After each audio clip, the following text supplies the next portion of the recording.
la foi et l'échec. Est-ce que on peut marcher avec Dieu et puis on connaît des échecs tant sur le plan humain que sur le plan spirituel? Telle est la question que nous voulons répondre. Salut à vous, bien-aimés dans le Seigneur. Nous vous bénissons de la part de Dieu notre Père, par Jésus-Christ, le seul Seigneur, le seul Sauveur, celui qui est, qui était et qui revient bientôt. C'est votre humble serviteur, l'esclave de Christ, Yannick Stéphane, enseignant de la parole de Dieu. Nous voulons répondre à ces questions parce que nous voyons beaucoup de chrétiens dans la dépression, dans l'angoisse, et dans beaucoup de stress et parfois ne parviennent pas à se relever des échecs. Principalement parce qu'on les a présenté un évangile où il n'y a que le succès dans tout ce qu'ils font, où il n'y a que la réussite dans tout ce qu'ils font, ce qui est une aberration. Mais il y en a d'autres aussi qui n'ont pas compris. C'est pas parce qu'ils ont échoué ou ils ont eu un échec en quelque chose que ça veut dire que c'est fini. Bien-aimé dans le Seigneur, l'échec fait partie de la vie de l'homme. L'échec, si tu as compris en tant qu'enfant de Dieu, que l'échec en réalité n'est pas un échec.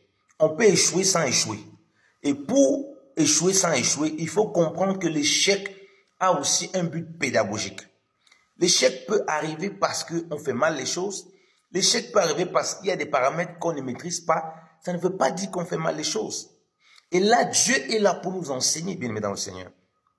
Donc, il ne faut pas voir l'échec comme une fatalité. Il ne faut pas croire quand vous marchez avec Dieu, quand vous êtes dans la foi, vous n'aurez que du succès. C'est pas ce que Dieu dit.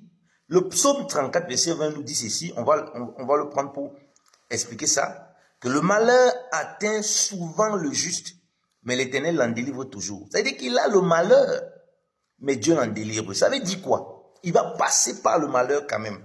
Il va passer par des situations difficiles. Quand on a un échec à quelque chose, on est triste, on est malheureux. C'est comme quelque chose, surtout si on désire fortement la voir, même lorsqu'on n'a pas révisé, on a du regret de l'échec. Mais il faut toujours apprendre de ce qu'on a eu comme échec, parce que nous ne sommes pas parfaits sur le plan humain, même sur le plan spirituel dans notre marche. Il n'y a que le Seigneur qui est lui-même parfait entièrement et qui nous rend parfaits. Voilà pourquoi lui n'a pas connu d'échec. Bien-aimé dans le Seigneur. Les apôtres ont marché avec le Seigneur Jésus-Christ. Il les a donné le pouvoir de chasser les démons, de marcher sur toute la puissance de l'ennemi. Remarquez bien qu'ils sont retrouvés devant un cas. Ils se sont retrouvés devant un cas de quelqu'un qui avait un démon. Ils ne savaient pas comment ça se fait comment on fait pour délivrer cette personne. Et publiquement, ils ont été humiliés. Ils ont connu un échec cuisant. Ils n'ont pas pu chasser le démon qui perturbait cet enfant. Et après, ils ont demandé au Seigneur pourquoi on n'a pas pu chasser. Quand le Seigneur est venu, il a chassé. Vous voyez que le Seigneur n'a pas dit pourquoi. Premièrement, ils n'ont pas pu. Le Seigneur les a enseignés. Ils sont venus auprès du Seigneur demander, mais pourquoi? Pourquoi on a eu cet échec? Pour que Dieu leur révèle que c'est à cause de l'incrédulité et du fait qu'ils ne comprennent pas qu'il fallait non seulement la foi et que ces gens de démons ne sortent que par le jeûne et la prière. Donc, ils n'avaient pas une vie de prière profonde. Ils n'avaient pas une vie de jeûne profonde. Ils n'avaient pas une vie de foi très élevée. Ils se basaient que sur la puissance. Donc, vous voyez que leur échec était un enseignement. Pierre qui aimait tellement Jésus-Christ, c'est le même qui a dit, Seigneur, je suis prêt à mourir avec toi. Seigneur, je ne te régnerai jamais. Nous ne sommes pas à sa place. Imaginons-nous un peu à sa place. Nous mettre en train de dire, nous trouver en train de dire ça. Il était convaincu de ce qu'il disait. Mais lorsque ça arrivait, il était dans l'angoisse, un échec cuisant. Lui qui avait promis de ne pas régner son Seigneur, voilà qu'il le régnait. Puis le Seigneur lui avait dit que tu vas me régner. Et c'est comme le Seigneur lui a dit, c'est ce qui s'est passé. Le coq a chanté, il a régné son Seigneur. Vous voyez bien le Seigneur. Des cas comme ça, vous en trouvez beaucoup dans la parole de Dieu. Moïse, il a voulu délivrer le peuple avant le temps que Dieu avait prévu. À 40 ans, il se retrouve en Égypte, il est prince de Pharaon, il voit que les Égyptiens sont en train de frapper des Juifs. Lui qui avait l'appel, qui avait déjà l'onction de Dieu sur lui, il ne comprenait pas comment ça se règle. Il a frappé avec les mains, il a enterré. Et après, ça s'est su de tout le monde, il était obligé de fuir. Voilà un échec terrible. D'attendre 40 ans, loin de là-bas. Il avait même oublié quel était le projet de Dieu pour lui. Il avait oublié que Dieu l'avait appelé. Il a connu un échec terrible, qu'il y a eu des incidents terribles sur lui. Donc Dieu a voulu le sortir de ça pour dire non. Ce n'est que le commencement. L'échec n'est pas la finalité. L'échec est un passage par lequel on apprend beaucoup de choses. Donc, relevez-vous de l'échec. Vous pouvez avoir des échecs avec l'amitié. Vous avez tellement déçu d'une certaine amitié, ou bien vous-même vous avez tellement mal fait envers un ami. Vous faites ce qu'il y a auprès de la personne, ou bien auprès du Seigneur, ce qu'il y a à faire, et vous remettez tout entre les mains du Seigneur. Ne restez pas dans la fatalité de l'échec. Au lieu de répéter tout le temps, je serai la tête et non la queue. Et quand vous échouez, vous commencez à voir vos amis, vous commencez à vous comparer à tel. Beaucoup demeurent dans la dépression et ils disent qu'ils sont dans la foi parce que quand ils pensent au succès, leur succès n'est jamais par rapport au Seigneur. Leur succès est par rapport aux gens qui sont autour d'eux et du coup, ils s'emprisonnent dans l'échec. Comment je peux échouer tel concours? Comment je peux échouer tel travail? Alors que telle personne, il est même moins intelligent que moi. Qui vous a dit que c'est comme ça que ça marche? C'est pas comme ça les voies du Seigneur.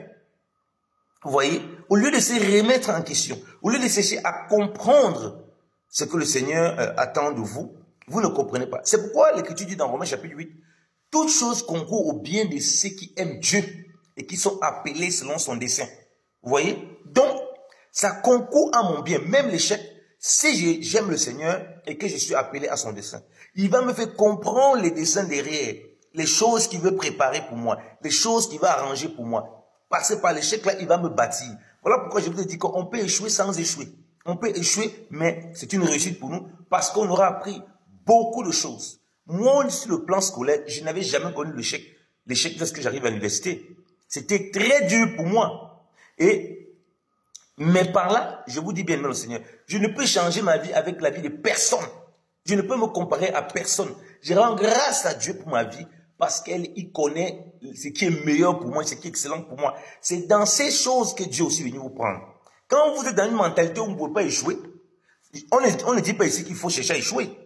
Il faut comprendre que ça fait partie de votre vie. Parce que d'une façon ou d'une autre, il y a les compartiments de votre vie, de votre marche. Ça peut être sur beaucoup des aspects que vous allez connaître d'échec.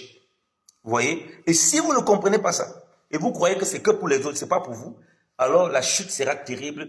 Pour vous relever et s'appuyer sur le Seigneur, vous n'y parviendrez pas. C'est pourquoi nous marchons par la foi. Marcher par la foi, ça veut dire faire confiance au Seigneur. C'est pourquoi nous vivons dans la grâce. La grâce, c'est cette faveur imméritée de Dieu qui nous porte, qui nous relève lorsqu'on a échoué. Josué est allé en guerre. Il combattait les nations. Il combattait les choses pour conquérir les terres promises. Mais lorsqu'il a eu un échec cuisant, il a eu un échec cuisant.